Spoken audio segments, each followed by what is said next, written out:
Hi hello నమస్తే వణకం సస్యాకాల్ ఆదాబ్. ఈరోజు మనం జైరాబాద్లో ఉన్నాం. నేను విష్ణుకాంత్ కుల్కర్ని. రేవంత్ రెడ్డి గారు కొత్తగా చేపట్టినటువంటి హైడ్రా ఉద్యమం ఎంత మేర చేరింది, ప్రజల్లో ఎంత మేర అది పాజిటివ్ ఒపీనియనా నెగిటివ్ ఒపీనియనా మనము ప్రజల్లోని తెలుసుకునే ప్రయత్నం చేద్దాం. ఈరోజు మనతో ఉన్నారు సార్. నమస్కారం సార్. మీ నమస్తే. పేరేంటి సార్? నా పేరు శ్రీనివాస్ గౌడ్. నేను ఉండేది housing board colony, Zaheerabad. Sir చెప్పండి సార్, అంటే రేవంత్ రెడ్డి గారు ఈ హైడ్రాని తీసుకొచ్చి ఏదైతే చెరువులు కానీ ఏదైతే బఫర్ జోన్ ఎఫ్టీఎల్లో ఉన్నటువంటి ఏవైతే ఉన్నారో కనికరం లేకుండా కూలగొడుతున్నారు. మరి దాని మీద కొంతమంది నిరుద్యోగులు పేదరికాలు వాళ్ళు మాత్రం అభ్యంతరం తెలుపుతున్నారు.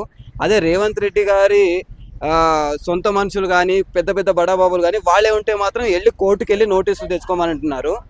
మరి అది కాకుండా మరి ఇక్కడ పెద్దోళ్ళకు ఒకలాగా పేదోళ్ళకు ఒకలాగా వ్యవహరిస్తుంది. మరి దీని మీద మీ ఒపీనియన్ ఏంటి సార్? 100% కరెక్ట్. నిజము.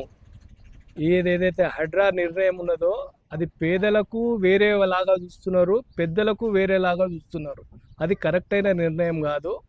పేదల ఇండ్లను కూల్చరాదు. పెద్దలు ఏదైతే ఎఫ్టీఎల్ జోన్లో కట్టినరో అవి తప్పనిసరిగా నోటీసులు ఇవ్వాలి, వాళ్ళకు టైం ఇవ్వాలి. ఎందుకంటే ఏదన్నా కానీ ఒక బిల్డింగ్ కట్టిందంటే 100% అది బ్యాంక్ లోన్ ఉంటుంది, బ్యాంక్ నుంచి లోన్ తీసుకుంటారు. మరి ఆ రోజు ఉన్న ఆఫీసర్లు పర్మిషన్ ఇస్తారు. పర్మిషన్ ఇచ్చిన తర్వాత అతను బిల్డింగ్ కడతాడు. అతని దగ్గర కూడా కొంత డబ్బు ఉంటుంది. మరి ఒక రిటైర్డ్ ఎంప్లాయీ ఉన్నాడు అనుకోనండి, రిటైర్డ్ ఎంప్లాయీ దగ్గర ఒక డబ్బు వస్తుంది. చివరికి వచ్చే డబ్బుతోని ఒక బిల్డింగ్ కట్టాలనుకుంటాడు. మరి ప్రభుత్వం నుంచి లోన్ తీసుకుంటాడు, మరి ఆఫీసర్ నుంచి పర్మిషన్ తీసుకుంటాడు. ఇవన్నీ తీసుకున్న తర్వాత బిల్డింగ్ కడతాడు. మరి ఈరోజు రేవంత్ రెడ్డి గారి అనాలోక చర్య వలన మరి ఈరోజు అది బిల్డింగ్ కూలడము, ప్రజలంతా కూడా ఇబ్బంది పడుతున్నారు. ముఖ్యంగా ఏదైతే గరీబోళ్ళు అయితే ఇండ్లు కట్టుకున్నారో నాలాల పక్కకు, వాళ్ళందరూ కూడా నోటీసులు ఇవ్వాలి, టైం ఇవ్వాలి, వాళ్ళకు అవగాహన కలిగించాలి. వాళ్ళకు వేరే అన్నీ కూడా సమకూర్చిన తర్వాతనే వాళ్ళకు వేరే కూలగొట్టే ప్రయత్నం చేయాలి.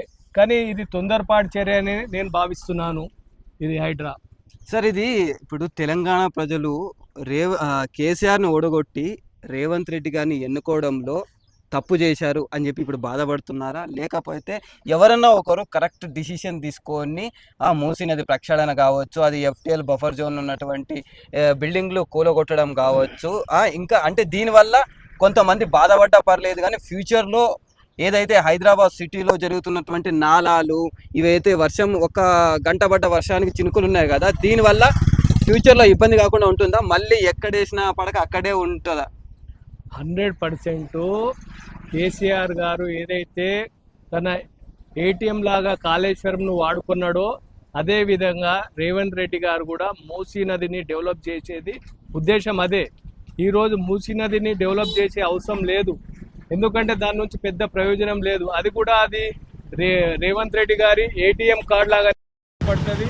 అది గరీబులకు నష్టమే. అదే డబ్బులు మరి హైదరాబాద్లో ఉన్న చెరువులను డెవలప్ చేయాలి. మూసిని సుందరీకరించడం వల్ల ఏమి ప్రయోజనం లేదు.